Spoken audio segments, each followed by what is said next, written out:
Okay, we continue. As we have noted, there are problems related to human sexuality. It is there. The problem is still there related to human sexuality. And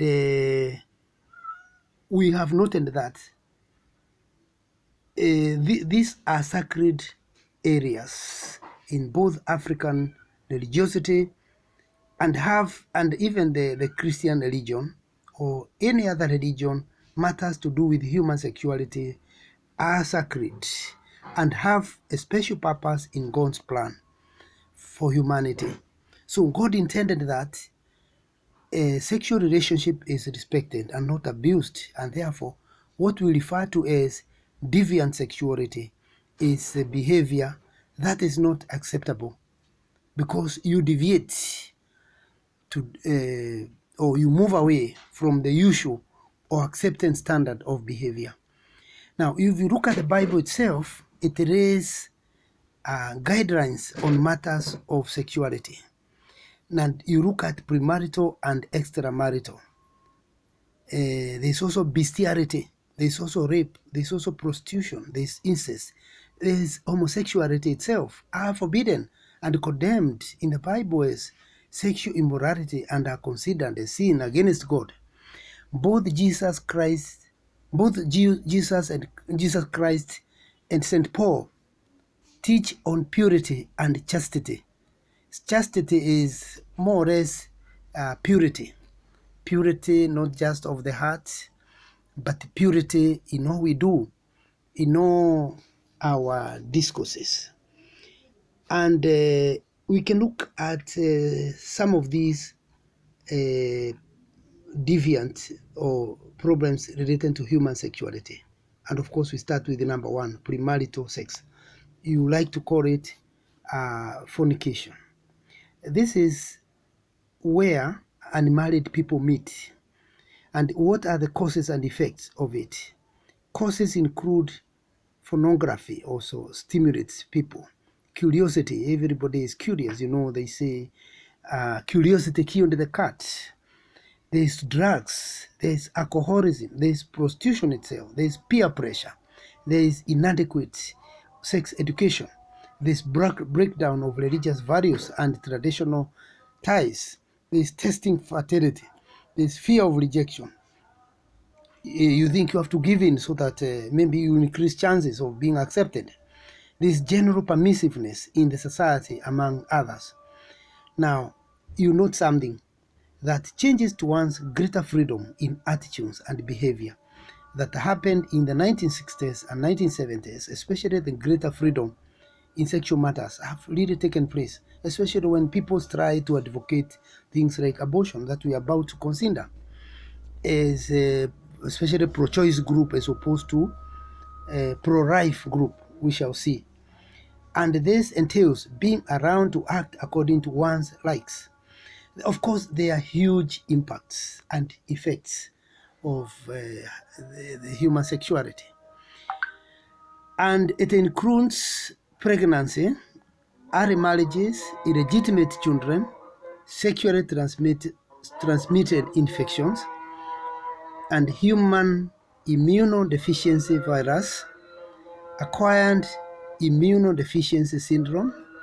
There is also school dropouts. There is single mothers. So many. There is also abortion itself. There is also abandoned and suffering children, among others. If you look at the Mombasa street today, you can't keep a phone because of the so-called street children who are stealing. They are strong.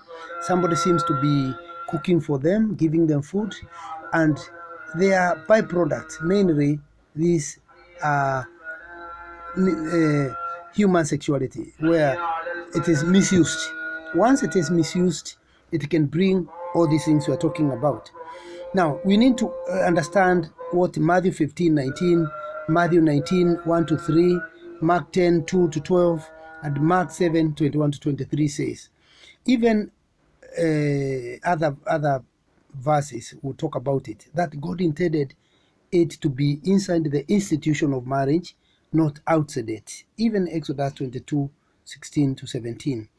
So premarital is one of the deviation that are condemned in those verses. Now, when you look at 1 Thessalonians 4:3-8, Paul speaks against it very strongly. He condemns premarital sexuality, and in 1 Corinthians 5:11 warns people against association with such people who are seen as sinners.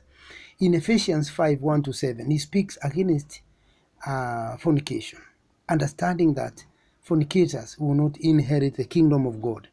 Colossians 3:5-6, it talks of God's anger befalling on them. Paul recommends marriage for people who cannot abstain in 1 Corinthians 7:1-4. In 1 Corinthians 6:18-20, St. Paul helps us to see why sexual intercourse outside marriage is wrong. Paul shows that the body of a Christian is a temple of the Holy Spirit and calls for respect of our bodies. When the gift of sexuality is misused thus for purposes for which it is not intended, this very temple, the holy place of God, is made impure. For it is written thus, do you not know that your body is a temple of the Holy Spirit? So glorify God in your body. Now, the church also teaches on purity and absenteeism until the time one gets his other half. Yeah, all that. The second deviation is extramarital sex.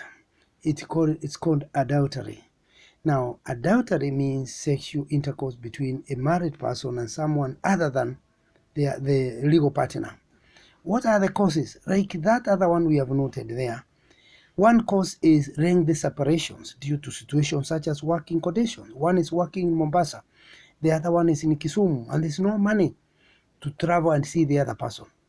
There's also illness, there's imprisonment, lack of what people think is fulfillment, lack of interest in marriage itself and the partner, feeling like you hate the other fellow. You know, hatred can lead anybody to behave in certain diversionary ways. There's also marital strife or quarrels. There's also lack of self-control and selfishness. There's also peer influence. There's also alcohol. For material gain, threats among others. There are those who threaten one another. If you have a very complaining and quarreling spouse, you are likely to hate the person. And after hatred, other things may follow. Now, there are huge effects, very negative effects that comes with extramarital sexuality. And these include illegitimate children. There is also sexually transmitted diseases. There is separation, there is divorce, there is abortion, there is violent fights, there is death, there is depression, there is abandoned and suffering children, there is careless expenditure of family income which is taken outside the family as you try to cover up for the gap that has obtained in the family. It breaks the unity of the husband and wife. It denies all those other rights that goes with partnership. Now, the energy of the person who is committing adultery is devoted elsewhere at the detriment of his or her family. So you can say that adultery is a common feature in all societies. We talk about it. In African traditional society, you hear a lot of stories about illegitimacy of children. But those days, children were taken as children. People would not complain in the way they do here. They would complain a bit, and then they would easily get quick people who would cancel them and bring back to view children as children. Now, the case of concubinage, where married men secretly keeps mistresses for sexual relationship, is on the increase in this country, and it was practiced by famous personalities in the Old Testament. Such include King David, King Solomon, and others. However, marriage is, according to Christian understanding, to be based on fidelity.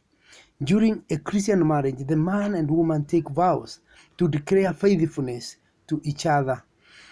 Both the Old Testament and New Testament condemn the act of adultery.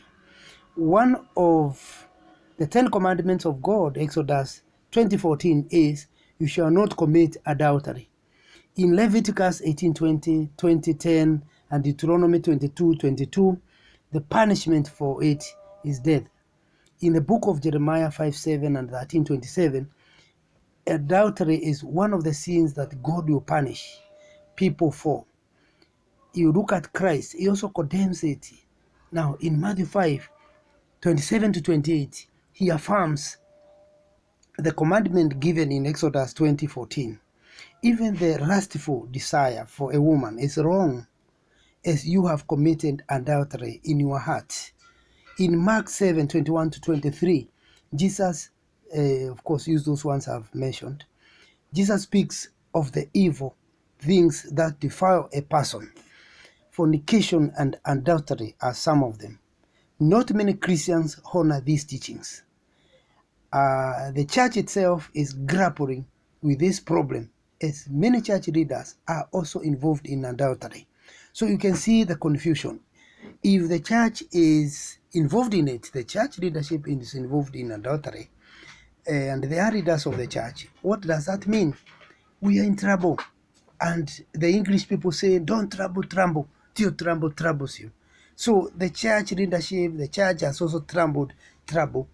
And in so doing, a lot of negative repercussions are taking place. There is a lot of suspicion, tension, even among sometimes church elders themselves, because of some of these practices. Of course, there must be a way of arresting it.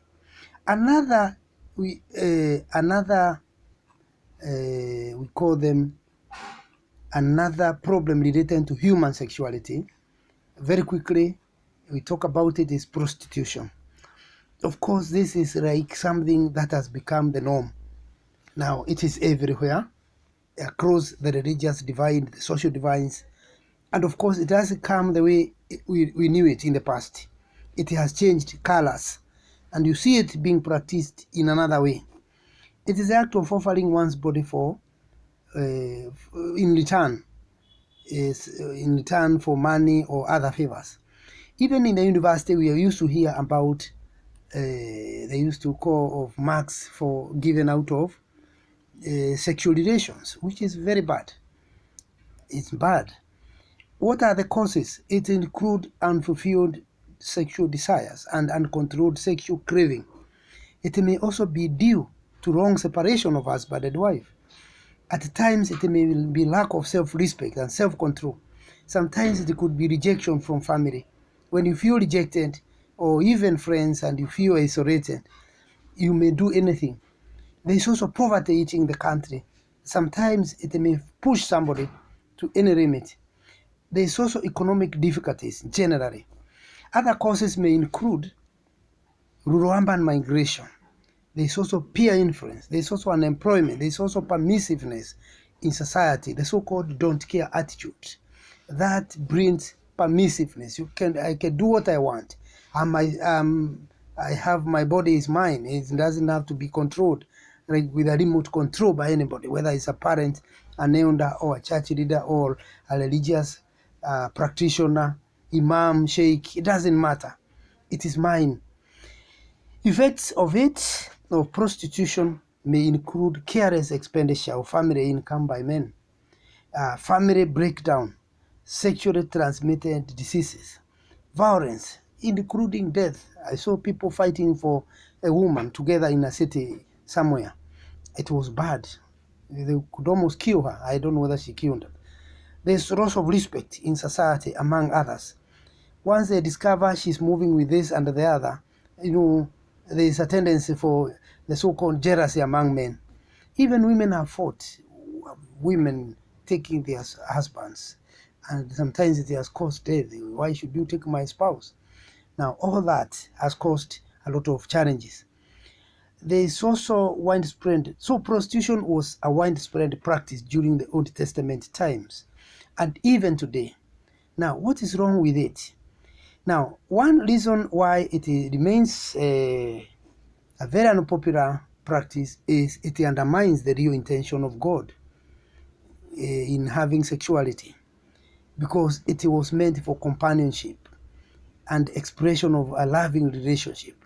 So in prostitution, there is no mutual love at all.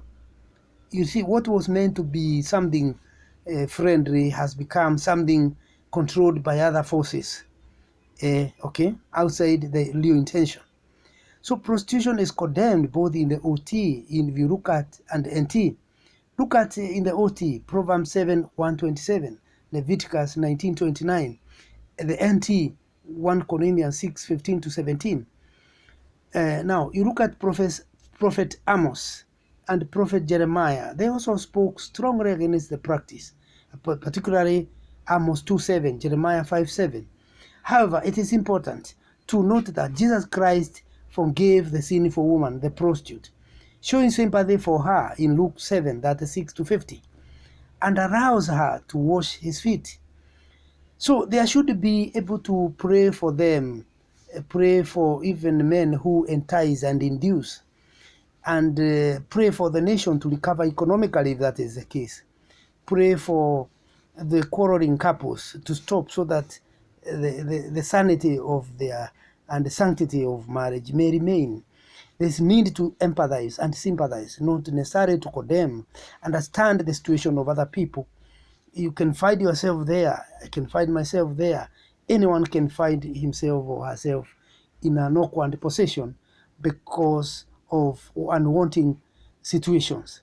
And so the question of empathy and sympathy Jesus gave to that woman in Luke 7, and in fact around that woman to wash his feet, yes, with costly ointment. So churches should participate in counseling and the rehabilitation of such people.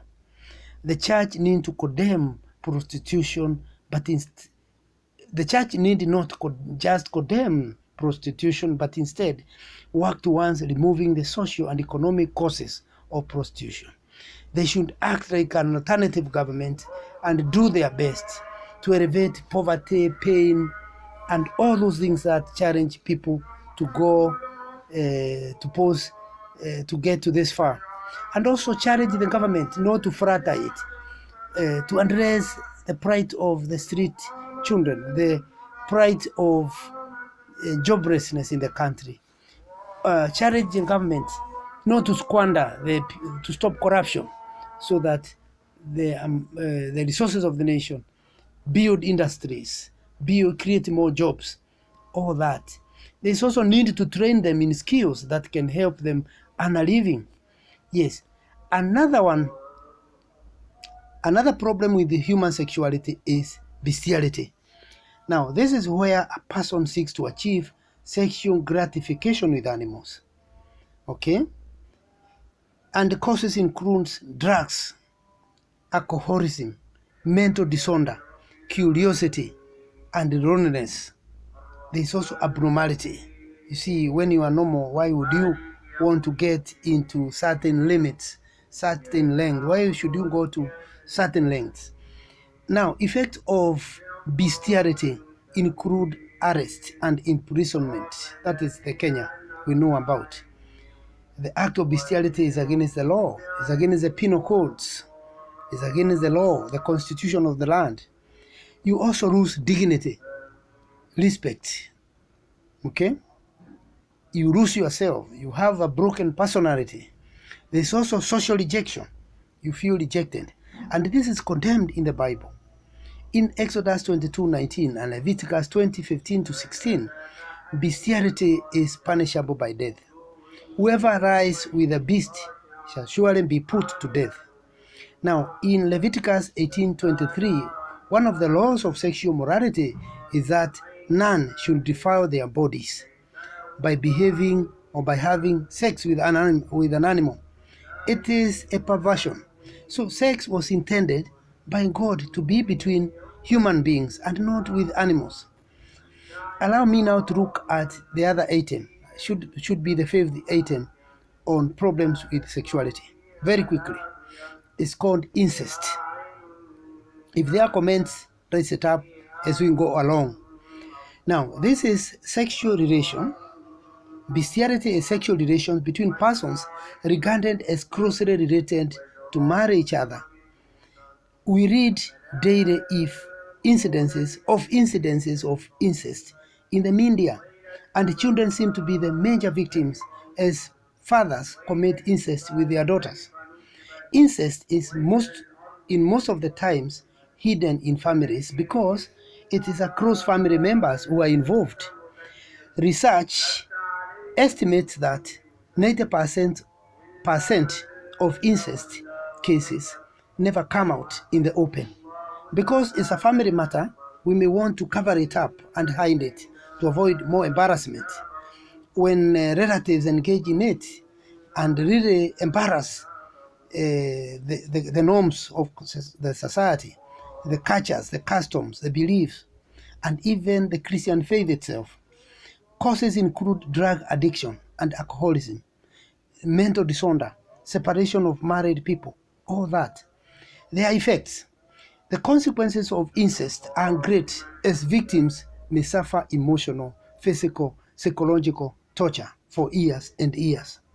Sometimes families are isolated and they are earmarked, they are stigmatized by the villagers, the neighbors. They say that is a family which commits incest. The behavior, that kind of behavior can be found in that home, not any other. So that stigmatization also makes people to kill themselves. They commit suicide, stay away from their ancestral homes for fear of being blacklisted, stigmatized, rumored about, all those things.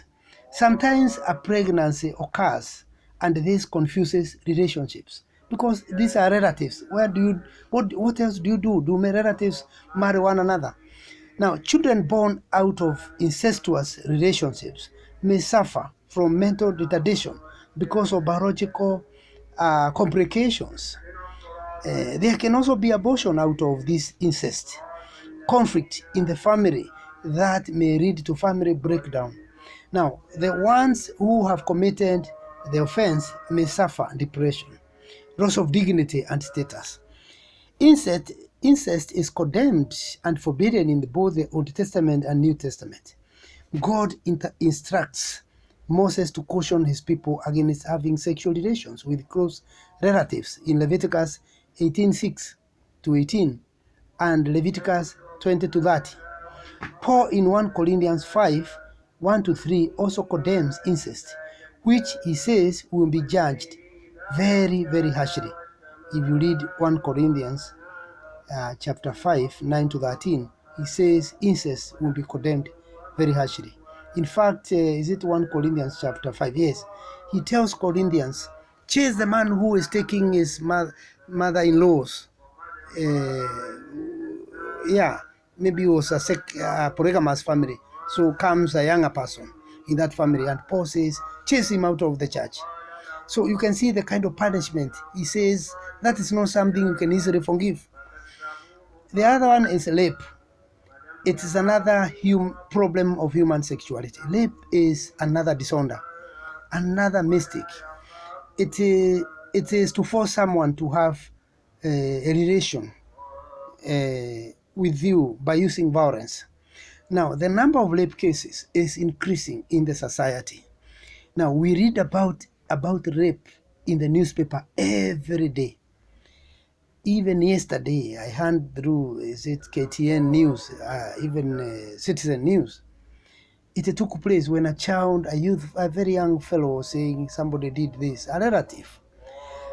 Another form of incest, but now in form of rape.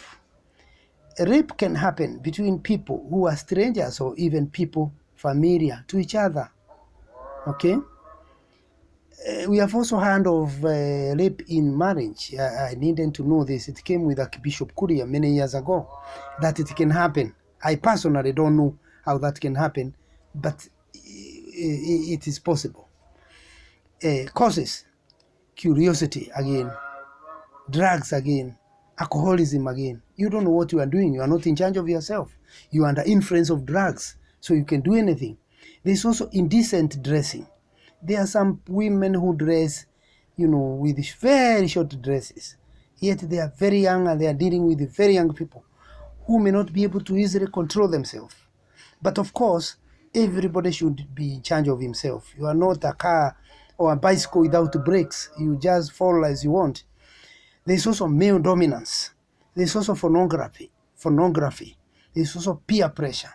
As people talk about the exploit they hand out there, it makes those who have not gone through certain experience to try it. And of course, in lecturing, we say, don't try it. Don't try it at home or anywhere. They are dangerous. There are dangers inherent in this. Okay? Yeah. Now, there are effects. It dehumanizes as an effect, dehumanizing, and leaves the victim emotionally and psychologically scared and scared. Rape has also ended up with victims contracting sexually transmitted diseases and possibly death itself. There is also imprisonment. Most countries, including Kenya, has laws against it. Loss of status in society is another effect of rape. Loss of a job is another one. Social outcast is another tag that you get. Even getting stigmatized, getting labeled, getting a bad tag in your own community, in your own area. It can also result in abortion. It can also result in unexpected pregnancy and birth. It can also break a family. It can also bring misunderstanding and confusion. Now, in Deuteronomy 22:25, and also from 23rd, Deuteronomy 23 to 29, a lot has been written. Let me read 22:25, Deuteronomy. It says, "But if a man finds a betrothed young woman in the countryside, and the man forces her and lies with her, then only the man who lay with her shall die." So there is death. In the Old Testament, it was punishable through death. So you can see how bad it is. There is now, in summary, although we have not looked at homosexuality, we have already learned before we move to homosexuality that deviant sexuality is all about. And we have seen that it is sexual behavior that is unacceptable in society and are considered sexual immorality in the Bible. They include premarital and extramarital sex, rape, prostitution, incest, bestiality, and others. Now, the last section is to do with the human problems with the human sexuality is homosexuality. Now, I'm speaking as an African because in Africa, homosexuality has not been accepted. It remains, of course, South Africa, they have allowed it to happen. And even I think Archbishop Tutu's daughter got married to another woman. And so they are a bit sympathetic.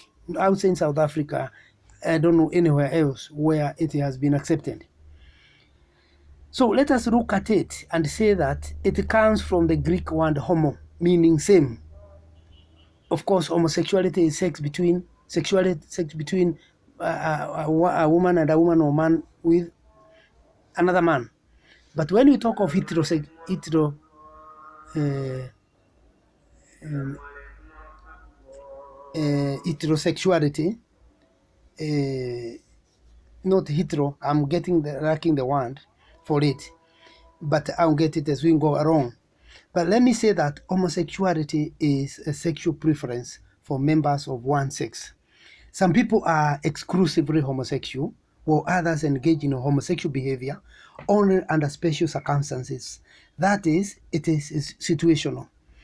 It does occur where heterosexual contact is impossible.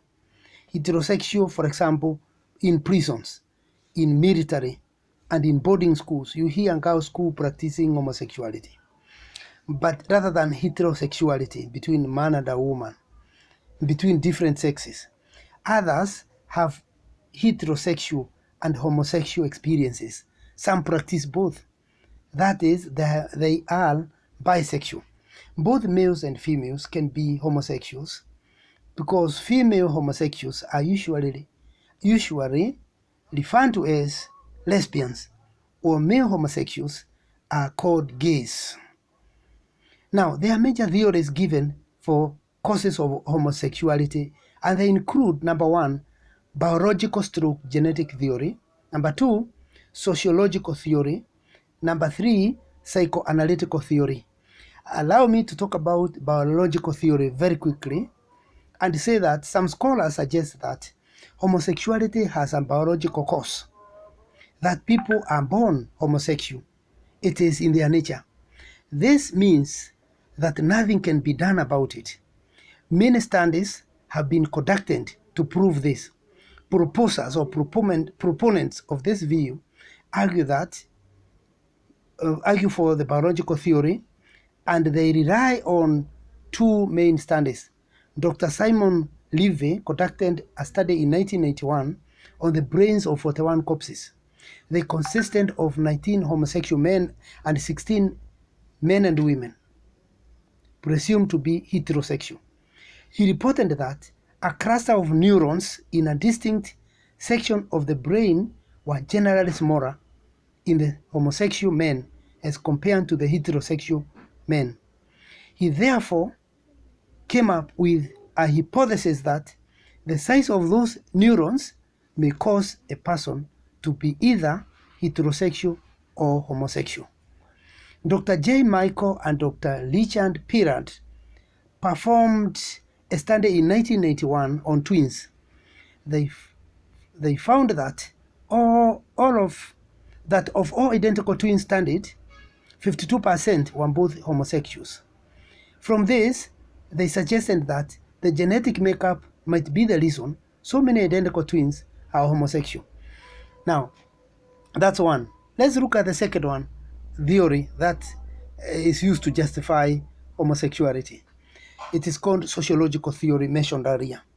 Now, sociologists argue that the social environment or nature in which a person grows up plays a far greater role in producing homosexuality than any biological factor or nature. They emphasize that sexual behavior is learned. It's a learned thing. It's not innate. It's a learned thing. And if you stay in secondary school that have homosexual practices, sometimes when they are harassing first years or from ones, definitely you may come up in that practice and it becomes part of you. The last one, psychoanalytical theory. This has to do with parent-child relationships. Situations where there is an absentee father can bring about homosexual behavior. Many gays describe their fathers as aloof, hostile, or overly critical or rejecting. Such fathers do not make good role models. The lack of a healthy male role model can confuse their sexual identity. Gays will therefore be attracted to another man and seek masculine attention due to lack of attention and approval from their fathers. A situation where the mother is dominant and the father is weak contributes to homosexuality. Dr. George Henry argues that under ideal circumstances, the father should show understanding, be tolerant, virile, and decisive. The mother should have the gentleness, the patience, and the passivity usually associated with womanhood. So, a woman, according to Dr. George Henry in his research, should not want to become a man because he will confuse his children who may practice homosexuality. Any mixture, such as an effeminate father and an aggressive masculine mother, is likely to be disconnecting to the child and accentuate homosexual tendencies. So those are some of the things they said. A father should not spend time drinking beer and asking for food. He looks like a horrible person who may not inspire a boy child. A father should look responsible, be in charge, take responsibility rather than even being in charge. Take responsibility so that a boy may aspire to be like his father, not the other way around. Equally, the mother should not try to be fatherly. He should be motherly. A father should be fatherly and not change these roles without taking into consideration the impact of it. Other factors that promote homosexuality is peer interaction. Number 2, seduction. When you seduce a vulnerable person, a junior or something, molest, this may become his habit or her habit. So sexual abuse is also another. Yes, you may be abused and then you find yourself you don't like men at all, women at all, just like fellow men, because of the abuse you got from the other gender. There is also drug abuse. There is also curiosity. And of course, you can tell me other factors. That is what I wanted to give as examples. Now, as we wind up today's lesson, allow me to talk about homosexuality in African traditional society briefly. John Beatty lists homosexual relationships as sexual deviations. He's a major authority in African studies. He says homosexuality is a deviation of African cultural ways. It is difficult to judge the extent of such relationships in traditional African societies. If it existed then, it was subtle or really hidden. That is, it would exist secretly. But if found out, it would elicit strong condemnation. So homosexual practices are said to have been found among the Faun of Benin, Nyakyusa of Tanzania, Hutus and Tutsi in Rwanda. But of course, we say it was hidden. It was not something you'll be proud of and talk to people the kind of sexual orientation you practice. Now, the Christian pages of Kabaka Mwanga in Uganda, in Kabaka's court, were persecuted in 1886, allegedly for defying homosexual advances from Kabaka himself, according to how we find the story going. Now, Jomo Kenyatta's Facing Mount Kenya's book and Daniel Arap Moi's book, Kenya African Nationalism, of 1986, present homosexuality as not in conformity with African cultural values. Today, with very few exceptions, such as South Africa, most African countries have taken a strict stance against homosexuality from the legal point of view. You remember the late president of Zimbabwe, Robert Mugabe, Bob. He was always using very harsh ones against homosexuality. Yes, against anti-homosexuality, yes. Bad sentiments. Sometimes he equated them with dogs. Yoweri Museveni of Uganda has also been very harsh.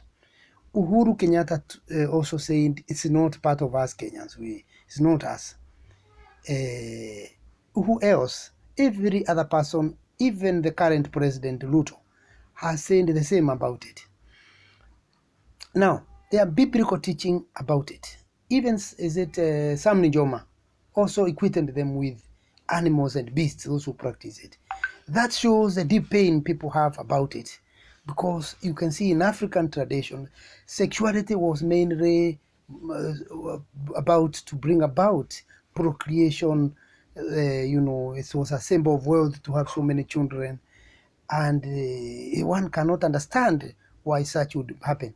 The philosophy behind Gweko among the Kikuyu, where boys and girls were wrapped up with the dry banana leaves by their grandparents, and they spend together. The girls would spend together with boys, and nobody would hurt one another before marriage, after initiation, that is, was meant to prepare you for real marriage and psychologically prepare you there and help you avoid homosexuality. So you can see the extent they would go, that they are telling you, wait a bit, it's gonna come. So don't get into deviations. Now, biblically, the biblical teaching, how does homosexuality go against the intention of God concerning sexuality? Homosexuality does not lead to birth of children and cannot lead to the establishment of a normal family relationship. So below, I've put it on your screen. There were 3 main texts found in the Bible. You can read them. The case of Genesis 19, 1 to 13, Judges 19 also. There is also Levitical text or Leviticus 18:22. There's also Romans 1:22 to 27. There is also a Pauline text with a number, 1 Corinthians 6:9-10 to 10, 1 Timothy 1 Timothy 1:9 to 10. Yeah, you look at the last one, Pauline text. Paul condemns homosexuality. He stresses that homosexuals will not inherit the kingdom. Romans 1:22-27. Paul again uses various words to condemn homosexuality. These include words such as vile, unnatural, wicked, degrading, shameful, indecent, perversion, and godless. Leviticus text, I've talked about it. If a man, that is 18:22, Leviticus, if a man lies with a man as one lies with a woman, both of them have done what is detestable. Now, in Leviticus 20, verse 13, we read that whoever engages in homosexuality must be put to death. Their blood will be on their own hands. Now, look at Sodom and Gibeah. Sodom and Gibeah. That is Genesis 19, 1 to 13, and Judges 19. Many Christians believe that Sodom and Gomorrah were destroyed because of the sin of homosexuality. Of course, there's a dispute because homosexual practitioners are also fighting to say, no. Bible talks about sheep and goats. And you are told, take care of both of them, sheep and goats. Both belongs to God. Okay? And the other verse they say is, if Jesus said, if they are not against us, they are with us. They are part of us. So don't fight them, don't condemn them, don't fight them, don't kill them. Of course, we don't support killing of anybody. It's a human rights violation. But coming from the homosexuals themselves using the Bible to show the situation is not as it is. They even call others who uphold the evangelical position that you are wrong. You cannot speak. I heard one speaking defending a doctorate in Pietermaritzburg, South Africa, a practicing homosexual, and he was saying it is the wearer of the shoe who knows where it pinches, and he would go on and say an oppressor cannot speak for the oppressor because he's the one after all who oppresses. So only us. That's what he was saying. We can speak for ourselves. So don't speak for us. Let us speak for ourselves. So, okay, many people walked out. I just watched and heard whatever he said in his defense and found that the debate could be a very contemporary, controversial matter. That will remain with us. And Africa is getting some pocket of it. Every day you hear such stories about that. So many Christians believe that Sodom and Gomorrah were destroyed because of homosexuality. God was not happy. Jude 7 refers to the Sodom story, indicating that their sin was sexual immorality and perversion. Now, their arguments below there against Bible teaching. Homosexual Christians argue that in the story of Sodom and Gibeah, the men who demanded to know the angels were intending to interrogate them. That the Leviticus text has nothing to do with the practice of homosexuality today and are not relevant. That they are naturally gays because God creating them as gays. Hence, they are good. They also argue that they are made in the same image of God, imago Dei in Hebrew, like anybody else. All the characteristics found in heterosexual relationships, that is the love, fidelity, and commitment, are also found in a homosexual relationship. Now, some Christians argue that it is a duty of heterosexual Christians to accept and love homosexual Christians, just as the gospel instructs Christians to do with any sinner, any deviator. Instead, Christians have to show homophobic behavior, not xenophobic behavior, but homophobic behavior, and have failed to love homosexuals. Now, love the sinner but hate the sin. That is the position of some evangelicals. Now, the churches have been responding to homosexual practices, as you know these stories. Now, the question of homosexuality became an issue in the church as early as 1967, when it became apparent that it was being practiced quietly by church leaders. Now, in 1998, discussions on homosexuality was central during the Anglicans' Rabat Conference, which came out with a clear policy stating that the Anglican community cannot support the legitimizing or blessing of same-sex union or ordaining of those involved in same-sex union. However, some church leaders called for greater tolerance for homosexuals and voiced support for the Christian movement for gays and lesbians, and asked Christians to reject homophobia, as homosexuals are created in the image of God, too, just like them. Now, but in 2004, the controversial consecration of Jean Robinson, a practicing homosexual, to be a bishop in the Episcopal Church in the USA, has caused a split within the worldwide Anglican Communion, one of the biggest churches in the world. In the church, the views on homosexuality revolve around the conservatives and the liberals. Now, African churches are among the conservatives or evangelicals who argue that homosexuality is wrong and is condemned in the Bible. It is a sin. The liberals argue that the conservatives contradict the gospel that preaches love and equality for all people, and therefore practice discrimination instead, which is unchristian, ungodly, and unfair. They argue that the church cannot preach tolerance and exhibit intolerance at the same time. To them, it's a doublespeak. Now, the church in Kenya has been keen to ensure that the proposed draft constitution, also called the Wako draft, was not accepted because it advocated for the rights of homosexuals. Sorry for that. Of course, the 2010 constitution was a bit balanced. Now, in conclusion, or in summary, we have defined what homosexuality is, and we have seen that it is sexual preference for members of one sex, or same-sex unions. We examined the different explanations of why there is homosexual behavior in the society. There are biological, sociological, and psychoanalytical theories behind homosexuality. We also learned that homosexuality is condemned in the Bible. However, some churches are calling for a greater tolerance, greater dialogue, greater listening to one another, and also a greater emphasis on love of our neighbor, whether he's a homosexual or not, in the society.